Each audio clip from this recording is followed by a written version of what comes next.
Today, Sayadaw haven't prepared for his Dhamma talk, but he's intended to give Dhamma talk, Dhamma discourse on how to practice properly, how to note properly. When we accumulate the meritorious deeds and wholesome deeds, verbal or physical or mental, the best, the most superior wholesome deeds is the one which help us to get rid of the mental defilements such as avijja, ignorance, tanha, attachment. So this type of meritorious deeds or merits is the most effective, the most beneficial to everybody. Here avijja means the opposite of the vijja, which means the knowledge or enlightenment or wisdom, which enable us to see things as they really are. It's just like a dark and a light. Avijja and vijja, it can be compared dark and light.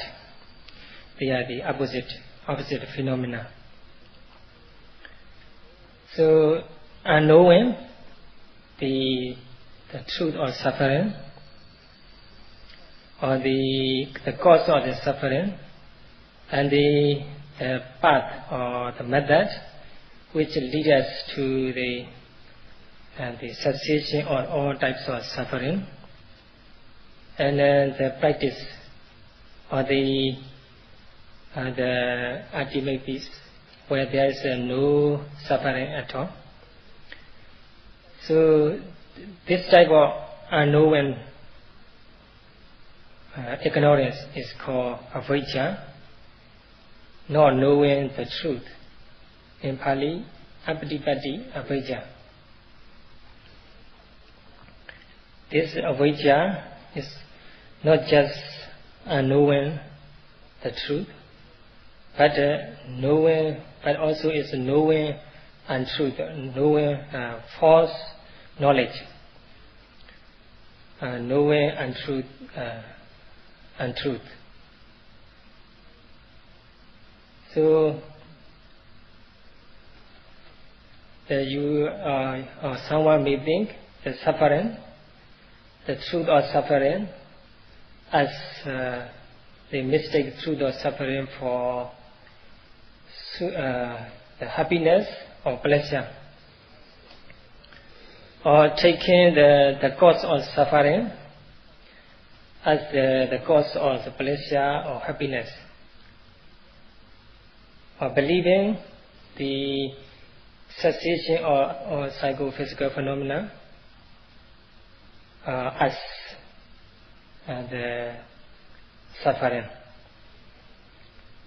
and then taking the right method which leads us to the cessation or the suffering,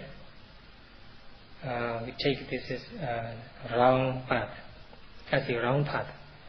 This type of ignorance, avijja, is called miccha patipatti avijja, false knowledge, knowing untruth. The first type of avijja, ignorance, is not knowing truth. The second one is knowing wrong thing, or false knowledge. So it's just ignorance and false knowledge. When we know the wrong things or untrue things, we never see the things truly. In the wake of the ignorance, or in the wake of this type of false knowledge, we are attached to the things, whatever we see, So we lust for things, we lust for senses. We always expecting something or someone. We enjoy pleasure. We enjoy our life because we don't know the true nature or the phenomena. And so always, all the time, we are looking forward to enjoying senses, good seeing, good hearing, good smelling, tasting, touching. All the time we are hungry for sensual pleasure. This is due to the false knowledge or ignorance. So we are never contented, we are never satisfied what we have, the senses we have. We always hunger more and more, better and better. It is due to the ignorance or the false knowledge. So there is expression, ignorance lead to attachment.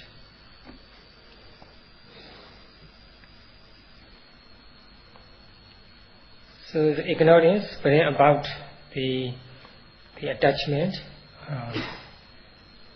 So the opposite is the knowledge. Knowledge helps us knowledge has to fade away the attachment. So because of ignorance, we take things as a pleasurable or pleasant. So we feel attached to the things, the senses or sensual pleasure. Once you are knowledgeable, once you are enlightened, you are able to see things as they really are, and then the attachment to them fade away. Actually, the attachment fade away means there's no chance for the attachment. There's no room left for attachment to take place. Just like a light, when there is a light, there's no dark. Where there is a darkness, there's no light. So in the same way, where there is a light, then darkness fade away. No chance for darkness to get in. That's why it is expression, the knowing have the attachment fade away. So this attachment will cause to the actions. This action connected with the mental defilement. And the action can be divided into two kinds, wholesome and unwholesome. Sometimes this action is caused by lobha, greed or attachment, sometimes dosa, anger, hatred, sometimes moha, which make us see things blur, ignorance. These three mental unwholesome roots we cause, bring about the unwholesome actions. These unwholesome actions are actually based on the unwholesome attitude, unwholesome mindset. If your mindset, mental attitude is straightforward, pure, then your action won't be followed by lobha, dosa, moha, attachment, anger, hatred, and delusion. Then your mindset becomes clear and straightforward. So the opposite phenomena or the unwholesome mental defilements, unwholesome mind state, are the the aloba, non-attachment, dosa, non-hatred or non-anger, moha, knowledge. They take place. So, wholesome mindset or wholesome mental attitude bring about wholesome deeds and actions. Unwholesome mental attitude, unwholesome mindset cause the unwholesome mental attitude. This is an expression. To ordinary people, these unwholesome mental root, attachment, anger, hatred, lobha, dosa, moha, they alternately occurring all the time. Sometimes wholesome root lobha, dosa, moha, the pure mental state take place. Sometimes wholesome mental state occurs to us. So the wholesome and unwholesome mental states occurring to us alternately all the time for ordinary people like us. It can be compared like two foot. When you stand only 1 foot, when you live in 1 foot, another foot must be stand on the ground. So in the same way, the wholesome and unwholesome mental state take place alternately. When the wholesome mental state take place, there is no unwholesome mental state. When there is a unwholesome mental state take place, there is a wholesome mental state cannot take place. They take place ordinarily all the time to ordinary people. So in this case, there is one mental phenomena which is called chetana, volition, which always encourage us to do things, wholesome or unwholesome. When you do or perform wholesome deeds, this one is always motivate us to do things. This volition all the time encourage us to do things good or bad. So this volition is called karma. It's always driving force behind us when we do something good or bad. So this volition which encourages us to do deeds, to bring about our behavior, is also the conditioned things, sankhara, the conditioned. So it is always under the condition. As being the conditioned things, so it is subject to impermanence, as appear and disappear. But although it is disappear, the mental power is quite amazing, incredible. In the Pali literature, in the Patthana Pali, there is mentioned the karma pajyo, the cause of the karma. So how the volition serve its function, although it's disappear according to the conditioned things, or according to the being sankhara, conditioned things. So in the Patthana, in the Karma Pajaya, the Buddha says Santa Nita Karma Nama, etc.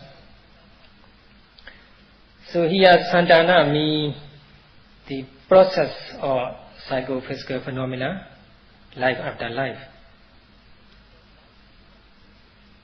So in this very life we are doing things, we go in here and there, we bending our hand, stretching our hand,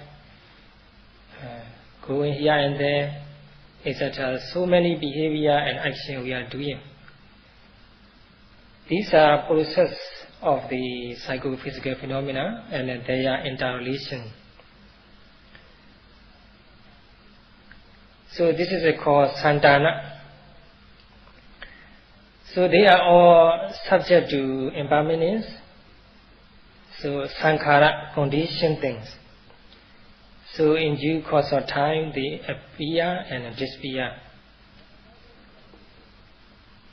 But although they are disappear, their power or energy still exists as a potentiality remain, not totally disappeared.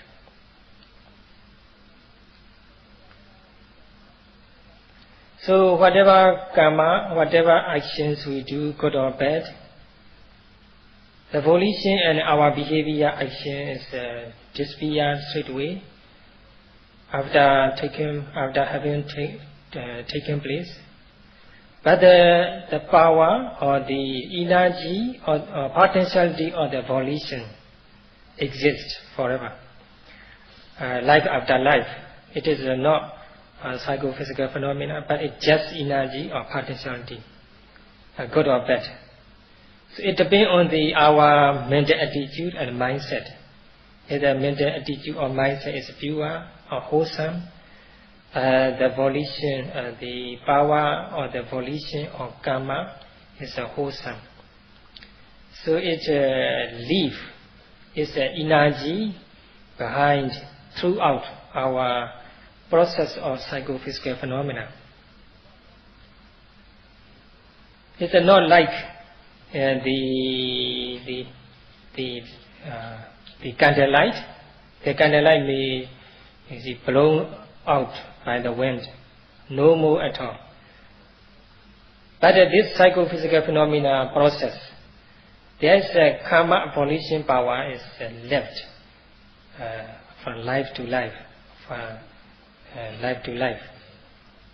This type of karmic energy, karmic power, is called karma sati, the power of the karma volition, the Buddha said.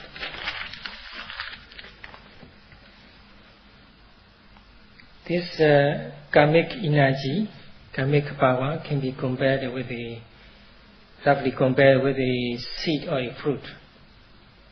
The fruit become mature and ripe, and finally may fall down on the ground. But it is not totally destroyed. There is seed. From the seed, from which the tree can grow again. When the seed is come under the favorable condition, the favorable soil, favorable water and sun, etc., the seed grow into the tree, from the shoot to a bigger tree. And then in due course of time, the tree start to bear fruit.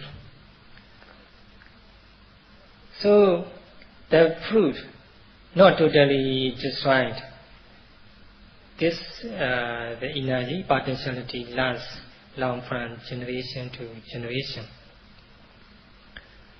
It's not totally destroyed, not totally disappeared.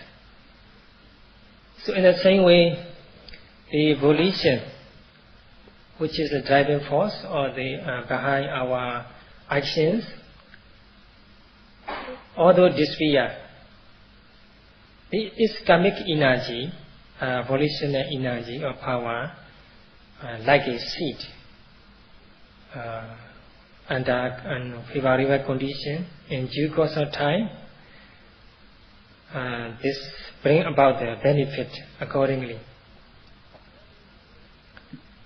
So, although the volition, our action and the behavior disappear straight away after we have done good or bad things, the essence or potentiality or karmic energy is left, lasts long, forever, life after life. This is Buddha said, karma, universal law. So according to this universal law, the good karma bring about good result, bad karma bring about bad result, of course. So as a result of karma, we have one existence after another, existences after one after another. It is due to the karma, the action we have done life after life. So it is where is it originated from, this karma, where is it originated from? It is because we think pleasurable, we think the things are pleasurable. So we attach to the things. Then the attachment encourages us to do good or bad things. This is basically because of our ignorance. We don't see things as they really are. So we see things wrongly. So we attach to them. So we don't think this life or our psychophysical phenomena as a suffering. Instead, we think it's quite pleasurable, quite meaningful. So we attached to the life. So the attachment brings about our life after life, according to the karma we have done. So when we have rebirth, new life, and then as a result, we have to inevitably face with the old age, sickness, and death, and sorrow, limitation, etc. So many suffering and so many discomfort follow. So if the detachment is the opposite of the attachment, that stop the suffering connected with the new life. So that's why the old sage, the wise people said, attachment is dangerous, attachment is a danger, and detachment is security. Detachment is the liberation. So this attachment caused by the ignorance and ignorance. So to get rid of this ignorance, the best effective, the sharpest way, or the quickest, and is, as you know, we must choose which type of kusala, which type of the deeds, wholesome deed is the best effective, the best way, the most effective way to overcome the ignorance. So when we, for Arahats, there's no ignorance, no mental defilements, so they have no new life after death. So whatever they do throughout samsara, good or bad, their volition, the karma, they have no chance to cause the result to the Arahat, which is fully liberated. They have no life after death. So as long as we have mental defilement, we cannot overcome to doing good or bad things. So the karma is unavoidable for us as long as we are ordinary people. So we are subject to the karmic energy. We have to yield to the karma. So when this karma require the companion or the mental defilement. So when there is no companion or mental defilement, there is no karma to take place. For Arhat there is no mental defilements, so no more life after death, so there is no chance for karma to take place, its result. So as long as we are attached to our lives, and because of ignorance, there's a defilement which is a girlfriend for suffering. Then the suffering is never stop. It's life after life, suffering will follow us. So, not to be attached to life, this knowledge is the most play very important role. So, just as mentioned, so any wholesome deeds which enable, which help us to overcome avijja, tanha, and ignorance and attachment. Among the wholesome deeds, the most effective, the most powerful wholesome deed which help us to overcome avijja and tanha, attachment, ignorance and attachment, is of course satipatthana practice, satipatthana wholesome deed. This satipatthana wholesome deeds is the easiest, the clearest, the simplest, the most certain, the surest, and then most effective. Then it is very important to know how to practice satipatthana correctly. If you don't know the correct method or the satipatthana practice, there's no way for you to see things as they really are. So the psychophysical phenomena taken and appear and disappear, taken and passing away in our mental and physical process in our life. So we need to know what we need to learn, what we need to know through our mental and physical process in our life. This is the first things we have to learn. What we have to know regarding our mental and physical phenomena. The second thing is what type of phenomena in our body which is taking place and passing away. In terms of the literature, it's dukkha satya, the truth of suffering. The psychophysical phenomena are subject to the suffering. So, as a second thing, we have to get rid of ignorance or unknowing on these psychophysical phenomena arising and passing away in our life. So there is two things we have to overcome. We have to remove. This is unknowing on the right method and unknowing on the truth, the psychophysical phenomena which really exist.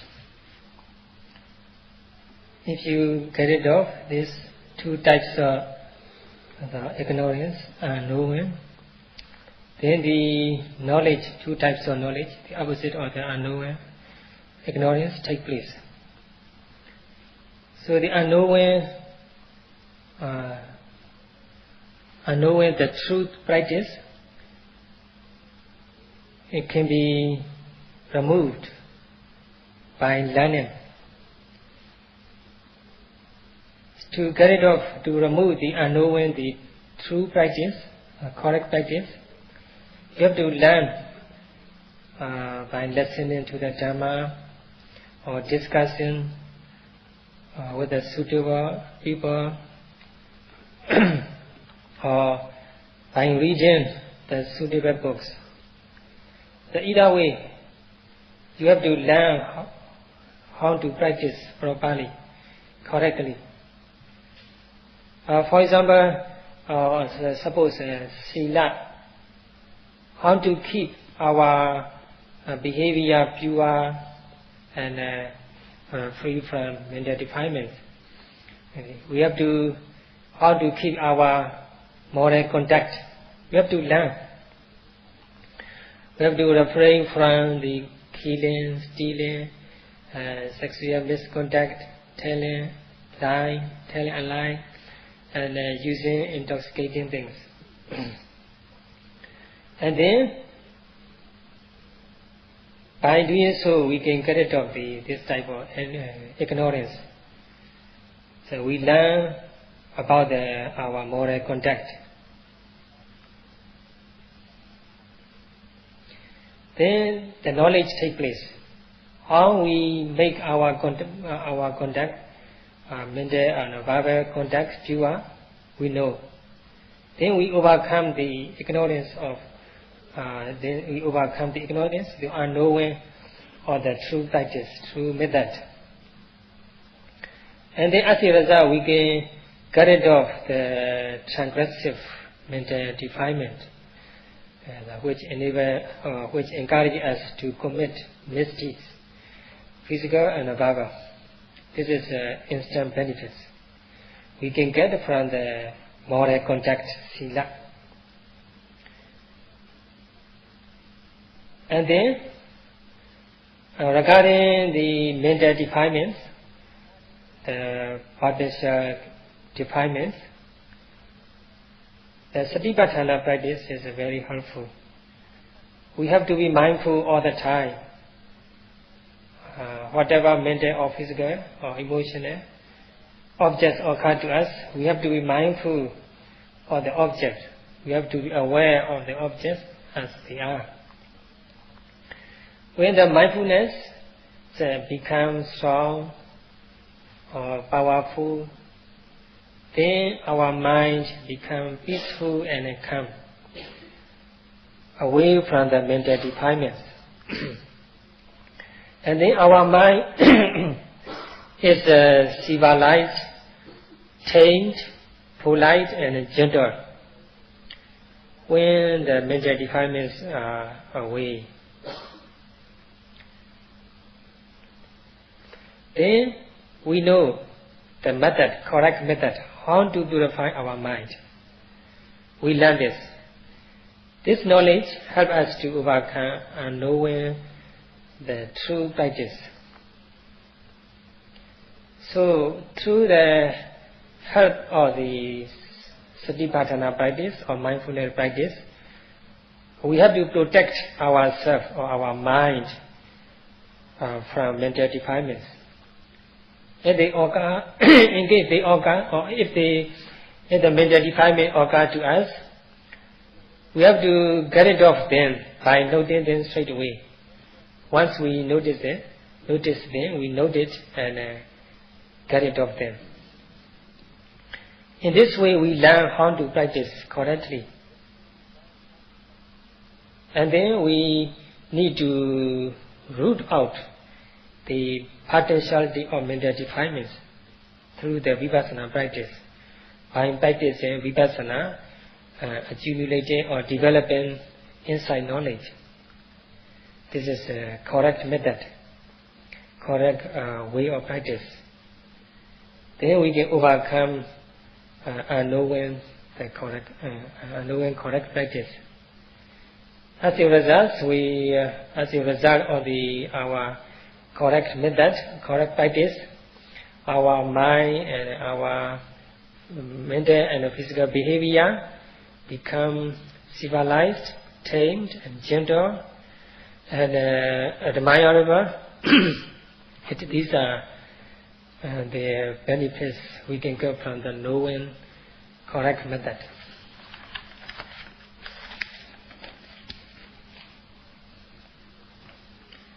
So the method, the practice which enables us to get rid of the mental defilements in any form, the gross form or the subtle form or any form, is a correct method, of course. When we learn correctly, there is no chance for the ignorance or the stupidity or delusion. But actually, just knowing the method is not enough.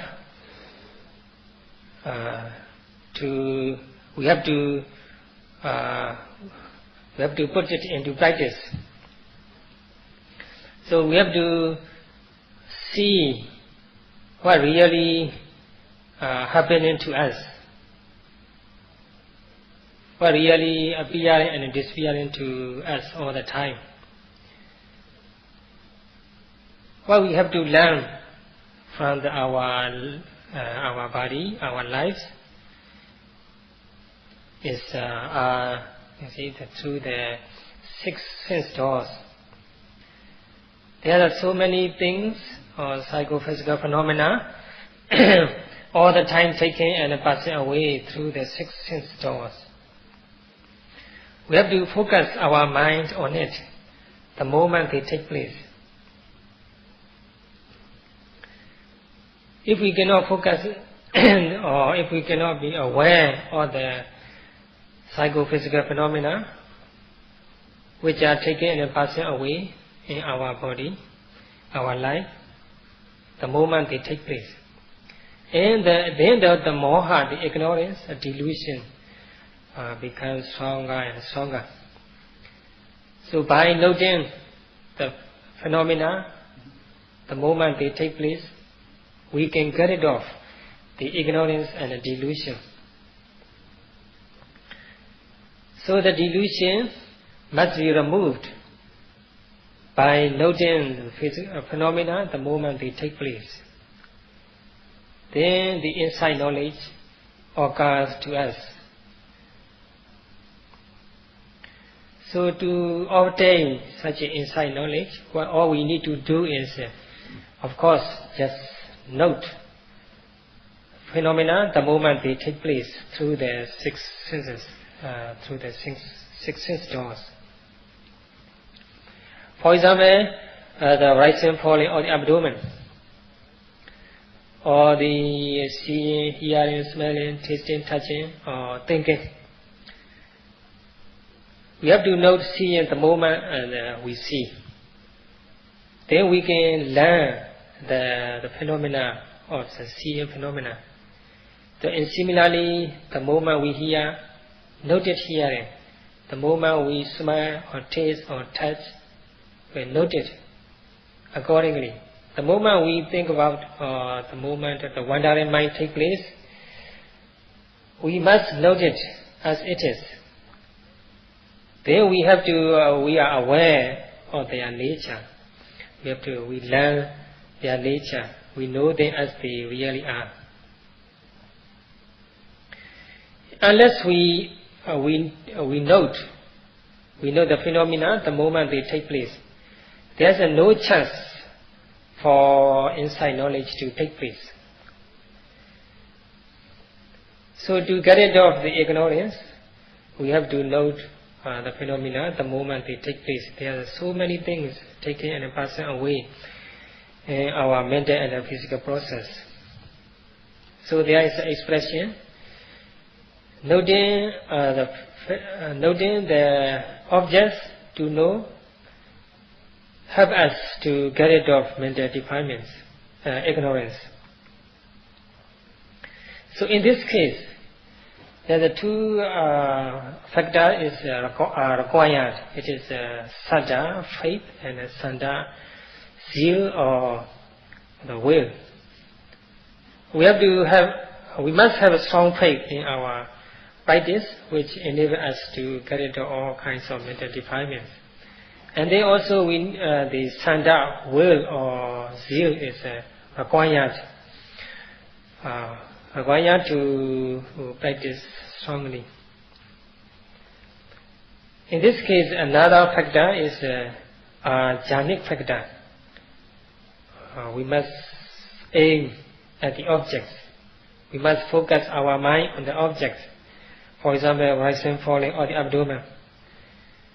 We focus our mind on it closely and precisely, and know know things as they really are, just like the characteristic or the characteristic involved in the rising, falling of the abdomen, such as the tension, tightness, movement, and so on. And then our mindfulness take place, get stronger and stronger and powerful.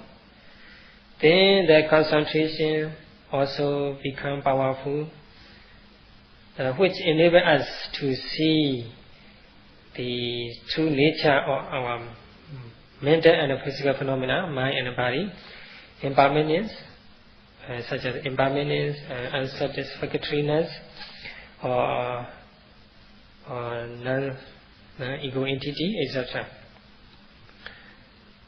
And finally, we are bound to attain the ultimate peace. So by noting things, the phenomena taking place all the time in our body through the six senses, we can overcome ignorance, delusion. So we have to replace ignorance with the knowledge, just like replacing darkness with the light. So replace that darkness with the light, replace the ignorance, delusion with the inside knowledge. In this case, the Saddha, faith, Saddha, zeal or will plays very important role to overcome to root out the ignorance and the delusion. So knowing the truth, true nature of mind and body can be overcome by observing the physical or mental phenomena the moment they take place, cultivating mindfulness and concentration. As a result, the wisdom and insight knowledge. So there is the expression, the get rid of or overcome the delusion or unknowing the truth by knowing the truth, noting things as they really are. So now is the 1.5 hour time is up. So as a conclusion, Sayadaw make a wish. So by noting or by knowing the correct method how to practice meditation properly, how to become aware of the mental and physical phenomena as they really are, and then you can overcome the darkness of avijja, ignorance, and adhesive of the attachment, lobha. And then through the intensive practice, so make wish, may you be able to overcome the ignorance and delusion and attachment through the intensive practice until you obtain the ultimate peace or nibbana. Sadhu, sadhu, sadhu.